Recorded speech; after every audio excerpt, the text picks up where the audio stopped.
The early light breaks over Dover, soft, cold, and haunting. The sea glimmers silver, but beneath that beauty lies turmoil. Another boat drifts into British waters, another desperate journey across one of the world's most dangerous channels. And as the waves crash against the white cliffs, Britain wakes once again to the same haunting question: how did it come to this?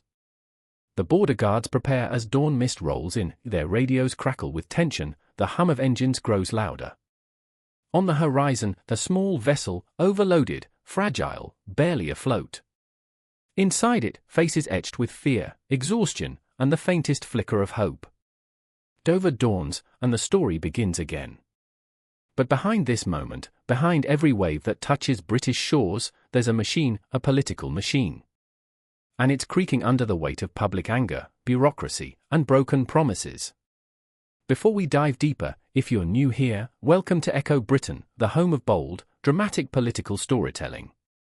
We uncover what others skim over, we ask what others fear to ask. So, before we continue, make sure you subscribe, tap that notification bell, and join the movement of independent British voices demanding truth, not headlines. Back to Dover, the calm is shattered as the border force intercepts the vessel. Another group of migrants, another chapter in a crisis that refuses to end. The government says it's taking control, but every dawn seems to tell a different story. Inside Whitehall, a new plan is brewing. The Home Office has just posted a job advertisement, one that's turning heads across Britain. A Director of Small Boats Operations, salary £95,000 a year. The ad reads like something out of a modern thriller, someone to lead strategy, coordinate returns, and to disrupt criminal networks. But critics see something else, not strategy, but symbolism, another expensive announcement while the channel keeps filling with boats. Meanwhile, on the French coast, it's business as usual. The smugglers operate under the cover of darkness, launching inflatable boats into icy waters, charging desperate people thousands of pounds each for a spot on a vessel that might never make it. British taxpayers, through the latest government deal, are now paying hundreds of millions to France, in theory, to stop these boats before they leave.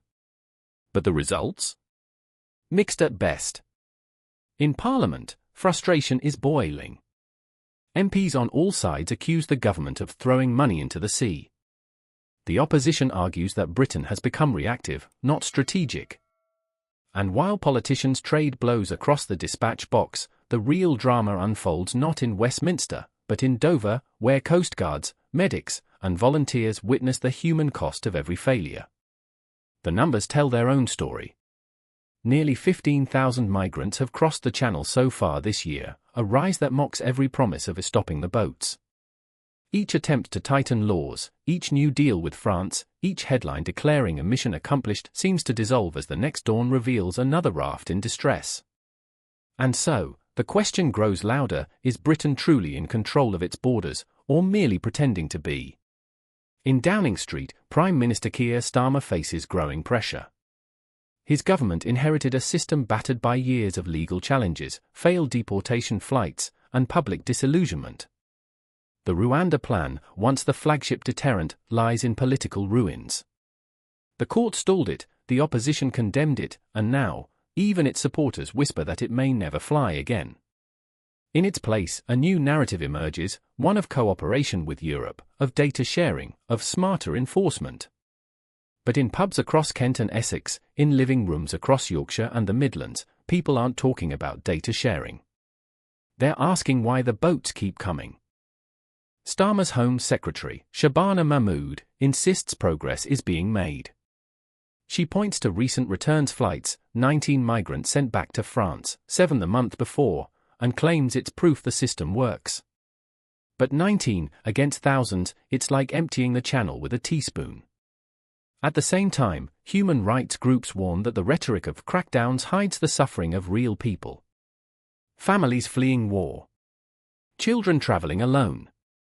Pregnant women risking their lives on overcrowded dinghies.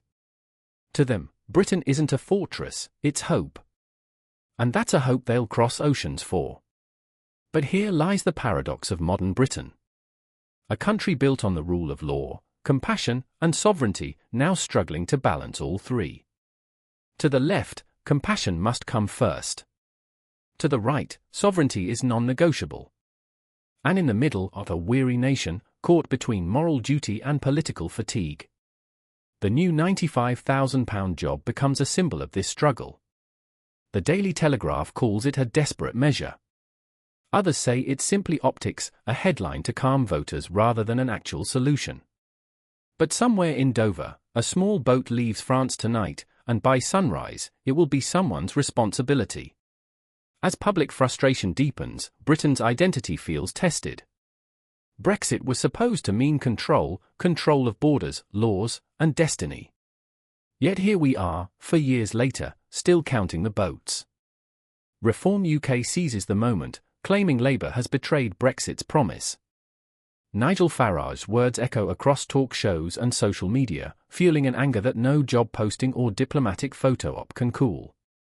In Westminster, Labour MPs warn against playing into right-wing narratives. They say Britain must lead with humanity, not hostility. But polls tell a different story. Voters want order. They want results. And patience is wearing thin. The situation grows even more tangled. France complains that Britain blames them unfairly, while British officials accuse Paris of dragging its feet. Meanwhile, the smugglers adapt. New routes, faster launches, smaller groups. It's a cat-and-mouse game across one of the busiest shipping lanes on Earth. And then there's the cost. The Home Office budget for migrant management now exceeds £4 billion a year, housing, processing, surveillance, legal challenges.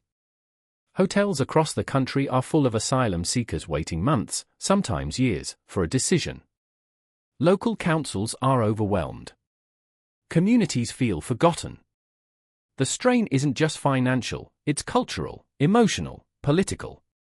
Back in Dover, another morning dawns. The same sounds.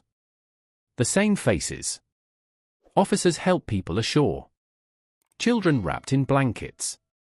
Volunteers offering water, dry clothes, reassurance.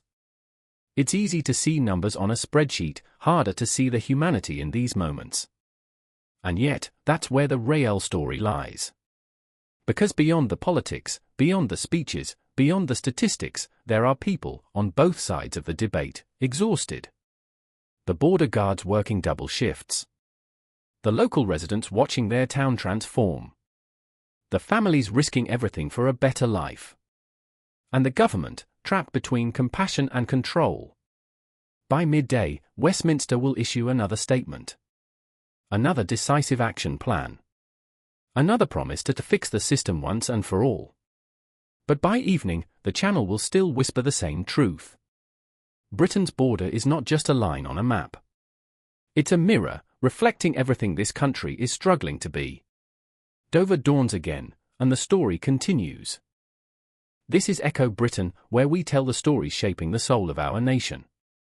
If you found this video insightful, don't forget to hit like, share it with someone who still believes in honest journalism, and comment below, what do you think Britain should do next?